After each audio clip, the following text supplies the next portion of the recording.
Hi, this is Kalyan from Sai Solution. Let's talk about structure governs function.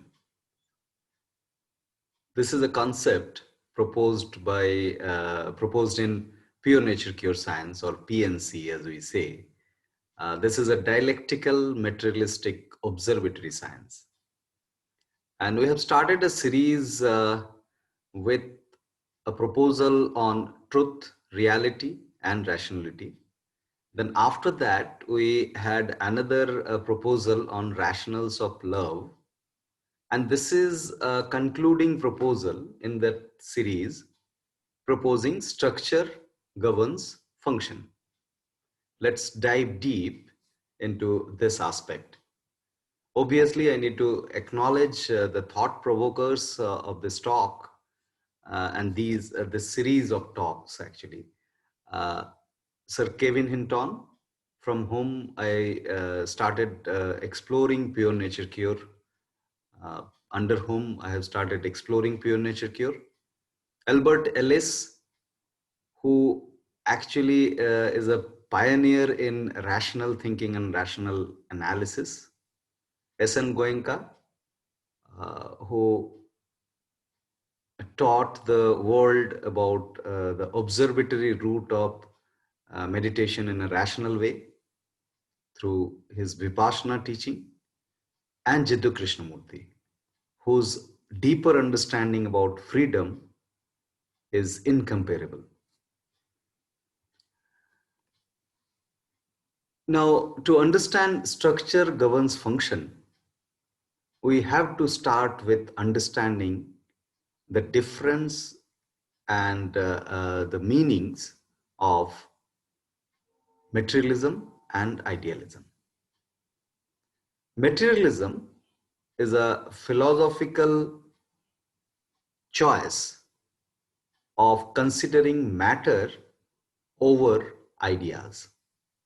So it's a matter driven approach. Idealism is an idea driven approach. So idea first is the approach of idealism. Matter first is the approach of materialism. Both can be opted. These two are the options in front of us. So materialism proposes the matter is the cause behind all the ideas. And idealism proposes that the ideas can control the matter. So both are true. Whichever option that we choose, the life is led in that way. So both are the options. We are not saying that one is true and other is untrue. It is not the aspect or right or wrong. That proposal is not there. It is a dialectical discussion, and the choices to be unfolded as possible. Now, in materialistic route, if something starts with a matter, then it has a start and end. In idealistic route, there is no definite start and end because ideas are non-perceivable. Matters do have, so this is not an assumption that is being proposed. Matter means it's a perceivable aspect. It has a start and it has an end. Ideas do not have a start and end. It is a non-perceivable abstract. Now, materialistic route is a structured route.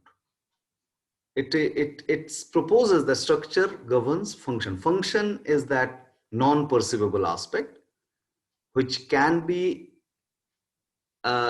established with some result, but that will not give the complete depiction or portray the complete depiction of the function. So functional aspect is the idealism route and structural aspect is the materialistic route. Now, since in the materialistic route, there is a start and end, so whatever the energy being engaged in the process of materialistic route will be having an end. So it will be very conserving, and in nature, everything is structured to conserve energy so that the sustenance of that material existence can be longer. Whatever the material existence that we see around, that is because of the conservation of energy within that system of matter. If the conservation of energy is not there, then the particular matter will vanish within no time. The energy will be exhausted.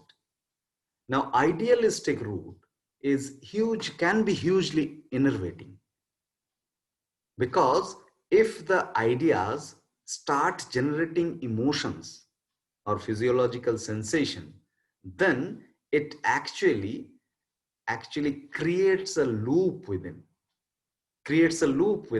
So in the fifth point, you see the materialistic root is a finite, it has a finite impact on the feelings. So if you are slapped, suppose, the slapping is a physical impact, and the body is structured to repair that impact if it has harmed you anyway. So it has a finite, definite end on the feelings. Feelings means the physiological sensation that has been created due to the slap. Now, if you consider that slap as an insult, and that insult is an idea, insult cannot be shown, right? So the moment you start considering that physical blow on the cheek as an insult, that will create a loop within of the ideas and the generated feelings. So in this loop, the energy will be innervated. Energy will be engaged on and on basis in a vicious cycle. So that is the idealistic root. Now, as we understand that in nature, everything is structured to conserve vitality. So we need to understand that the idealistic route, if we take, then there is a chance of innervating our own energy. Innervating means, we'll understand the definition in details, but innervating means over engaging the vitality.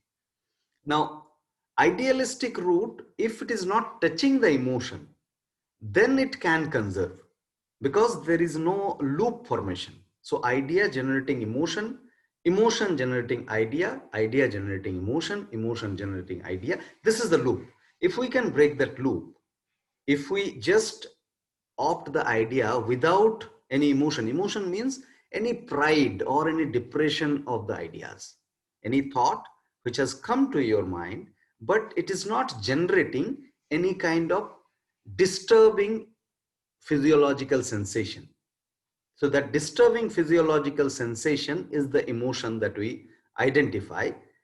If the emotion is awareness based, there is no disturbance. You are just aware of the fact, no idea associated with it, then it is not innervating. Then it is rather conserving, because awareness brings conservation. Now, if suppose we are not able to approach the idealistic route of addressing the idea, removing the emotions from it, then will there be any option for me to start the conservation of energy which has been lost? The answer is yes. If I'm not able to, because everybody will have their own energy disposition. Idealistic route of managing energy needs a lot of investment of energy at the beginning.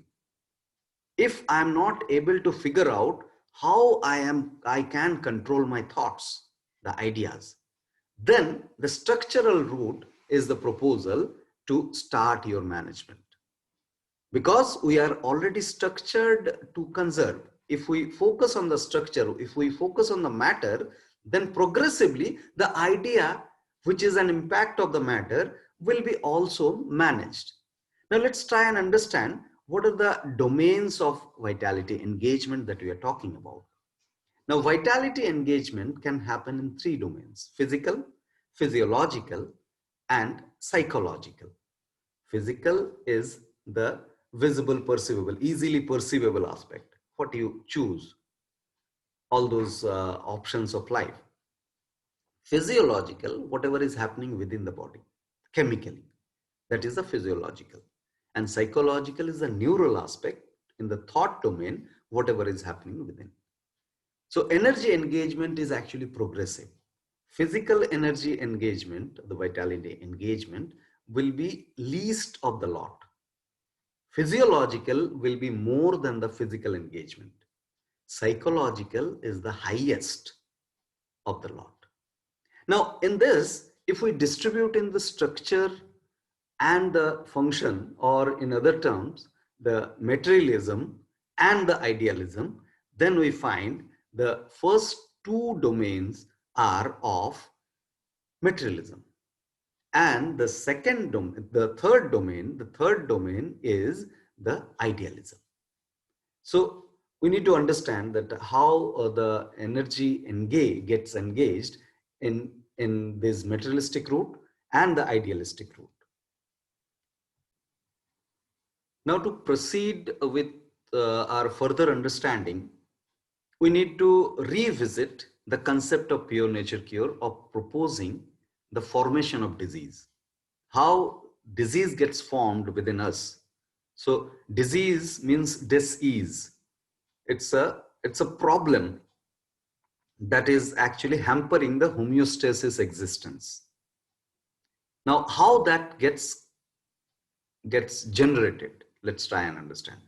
To understand that, we need to understand this term innervation to start with. Innervation, let's read the slide. A state of over-engaged vitality, beyond a limit when normal elimination of toxin or waste is reduced by the body. So normal elimination of toxin or waste is reduced by the body. This is very important aspect, that what is that toxin that is being eliminated from the body. So to understand that, we need to understand this common framework, that there is something input that gets processed. This processing is the vital, the processed, and then something is thrown out. So this processing will extract whatever is toxin. So at the entry, nothing is identified as toxin. Toxin is necessarily not universal toxin. Toxin is organism individual specific toxin. So organism individual specific toxin means commonly a toxin for one human being will be toxin for that other human being. But toxin for human being may not be toxin for other organisms. For example, the microorganisms, they thrive on the toxin of human organism or other multicellular organism. So this toxin is very much organism specific. Now this toxin out happens two ways. So we call it, one is the internal toxin and other is the external toxin. One is the internal toxin and other is the external toxin. Internal toxin is the toxin which helps us, the elimination of internal toxin helps us to detox our blood, vis-a-vis detox our cells, because the blood is the medium of transporting nutrients to the cell and transporting toxin from the cell. So when we transport, the blood transport the toxin from the cell and gets filtered through the lungs, kidneys and skin. The toxins are thrown out as breathing out and urination and sweating. So these actually helps to purify the blood. This is identified as elimination. So this elimination gets harmed at the first place. Now the question may come that what about the stool? Now the stool is external toxin. This is external toxin and excretion is the stool. Stool is not the elimination. because it is the external food that you consume and filter it in the this filtration is to extract the best out of the whole. So gets filtered in the digestive system and transported to the blood for further transmission to the cell. So external toxin is that extracted waste within the digestive system. So this is not yet to be a part of the body. This is still external and this is thrown away. So it's a beautiful mechanism in the body. So when we are innervated, the first harm goes, or the first impact goes on this elimination, where the internal toxin is compromised. Elimination of the internal toxin is compromised. And due to that, we retain toxin in the body and the innervation actually gets multifolded.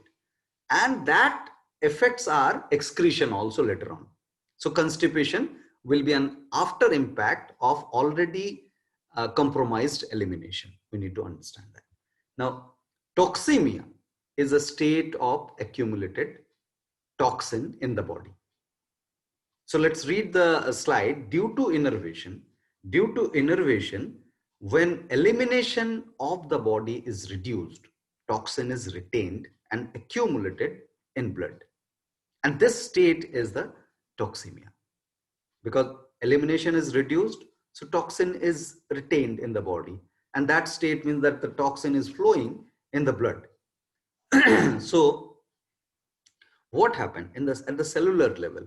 At the cellular level, we are equipped to initiate a special elimination when the normal elimination is compromised or reduced. We are already equipped, programmatically equipped in nature to initiate a special elimination when there is, because the compromise happened in the normal elimination. Now, normal elimination will increase the toxic load in the body, and body is programmed to counter that. How to counter that? Just by raising temperature within the body. When we raise temperature, so when there is a load, extra load of toxin within the body is structured to raise the temperature and reduce the density of the toxin to facilitate the elimination. This is very important aspect, to facilitate the elimination. So this is called healing crisis in nature cure understanding. And this is actually a needful special elimination initiated by the body. This is very important. A fever is not caught from outside, it is raised within. So body to expel the excess toxin by raising the temperature of the body. So how this happens? This is actually a beautiful metabolic action within the body.